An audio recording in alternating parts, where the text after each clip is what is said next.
একদিকে এদেরকে বলা হয় বিশ্ব অর্থনীতির ত্রাণকর্তা, আবার অন্যদিকে এদের বিরুদ্ধেই অভিযোগ ওঠে বিভিন্ন দেশকে গোপনে নিয়ন্ত্রণ করার। হ্যাঁ, কথা হচ্ছে বিশ্বের সবচেয়ে ক্ষমতাধর দুটি অর্থনৈতিক প্রতিষ্ঠান বিশ্বব্যাংক এবং আন্তর্জাতিক মুদ্রা তহবিল বা আইএমএফকে নিয়ে। এদের ঘিরে এই যে রহস্য, এই যে বিতর্ক, এটা কিন্তু বহুদিনের। আজকের এই আলোচনায় আমরা এই বিতর্কের একেবারে গভীরে যাওয়ার চেষ্টা করব। প্রশ্নটা হলো, এই প্রতিষ্ঠান দুটোর উদ্দেশ্য কি আসলেই মহৎ, নাকি এর আড়ালে লুকিয়ে আছে অন্য কোনো গল্প, অন্য কোনো এজেন্ডা? চলুন এই বিষয়টাই একটু তলিয়ে দেখা যাক। তো আজকের আলোচনার একেবারে কেন্দ্রে যে প্রশ্নটা রয়েছে সেটা হলো এটাই, এই যে একটা গুরুত্বপূর্ণ অভিযোগ, এটা কতটা সত্যি, এর পক্ষে বিপক্ষে কি প্রমাণ আছে। চলুন এক এক করে সবকিছু খতিয়ে দেখি।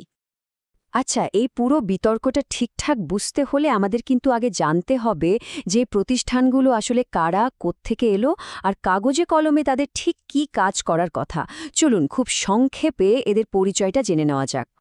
গল্পটা শুরু সেই দ্বিতীয় বিশ্বযুদ্ধের পর ১৯৪৪ সালে। বিশ্বজুড়ে অর্থনীতি তখন একেবারে বিধ্বস্ত। তো সেই সময়কার বিশ্ব নেতারা একজোট হলেন যে কিছু একটা করতেই হবে, এই ভাঙা অর্থনীতিকে আবার দাঁড় করাতে হবে, আর ভবিষ্যতে যেন এমন সংকট ফিরে না আসে সেটাও নিশ্চিত করতে হবে। আর সেই ভাবনা থেকেই ব্রেটন উডস সম্মেলনে জন্ম নিল আজকের বিশ্বব্যাংক আর আইএমএফ। মূল লক্ষ্য ছিল একটাই, বিশ্ব অর্থনীতিতে স্থিতিশীলতা ফেরানো। এখন এই দুজনের কাজ কিন্তু এক নয়, আর এই স্লাইডটা খুব সহজ করে সেই পার্থক্যটা দেখিয়ে দিচ্ছে। ব্যাপারটা সহজ করে বললে, বিশ্বব্যাংক হলো অনেকটা একজন প্রজেক্ট ডেভেলপারের মতো। মানে এরা রাস্তাঘাট, স্কুল, হাসপাতাল বানানোর মতো দীর্ঘমেয়াদী উন্নয়ন প্রকল্পে টাকা দেয়। আর অন্যদিকে আইএমএফ হলো একজন অর্থনৈতিক ফায়ার ফাইটারের মতো। যখন কোনো দেশ হঠাৎ করে বড় ধরনের আর্থিক সংকটে পড়ে, তখন আইএমএফ জরুরি ঋণ দিয়ে আগুন নেভানোর কাজটা করে। তো বুঝতেই পারছেন, দুজনের কাজের ধরনটা একদমই আলাদা। বেশ, তাহলে তো তাদের কাগজে কলমের কাজটা আমরা জানলাম। এবার ফেরা যাক সেই বিতর্কের মূলে। অভিযোগটা ঠিক কি? অভিযোগটা হলো, এই প্রতিষ্ঠানগুলো ঋণের নামে আসলে দেশগুলোর উপর নিজেদের নিয়ন্ত্রণ চাপিয়ে দেয়। তো প্রশ্নটা হলো, তারা এই নিয়ন্ত্রণটা করে কিভাবে? উত্তরটা লুকিয়ে আছে তাদের দেওয়া ঋণের শর্তের মধ্যে। এগুলোকে বলা হয় স্ট্রাকচারাল অ্যাডজাস্টমেন্ট প্রোগ্রামস বা এসএপিস। মানে ব্যাপারটা এমন যে ঋণ যদি পেতে হয় তাহলে ঋণগ্রহীতা দেশকে কিছু কঠিন অর্থনৈতিক নিয়মকানুন বা নীতি মেনে চলতে হবে। আর এই শর্তগুলো নিয়েই কিন্তু যত বিতর্ক। সমালোচকরা ঠিক কি বলেন? তাদের মতে এই শর্তগুলো প্রায়শই খুব কঠোর হয়। যেমন ধরুন, ব্যয় সংকোচনের মানে হল সরকার শিক্ষা বা স্বাস্থ্যের মতো জরুরি খাতে খরচ কমিয়ে দেবে। আবার অনেক সময় রাষ্ট্রীয় কারখানাগুলোকে বেসরকারি মালিকানায় বিক্রি করে দিতে চাপ দেওয়া হয়, যেটাকে বলে বেসরকারীকরণ। বিদেশি কোম্পানিগুলোর জন্য দেশের বাজার পুরোপুরি খুলে দিতেও বলা হয়। মূল অভিযোগটা হল, এই সবকিছুর মাধ্যমে একটা দেশ নিজেদের সিদ্ধান্ত নেওয়ার ক্ষমতা হারিয়ে ফেলে, তাদের সার্বভৌমত্ব ক্ষুণ্ণ হয়, আর এর সবচেয়ে খারাপ প্রভাবটা পড়ে সাধারণ মানুষের ওপর। আর এই অভিযোগটা যে কতটা গুরুতর তা আরও ভালোভাবে বোঝা যায় যখন এমন কথা বলেন বিশ্বব্যাংকেরই একজন সাবেক প্রধান অর্থনীতিবিদ জোজেফ স্টিগলিচ।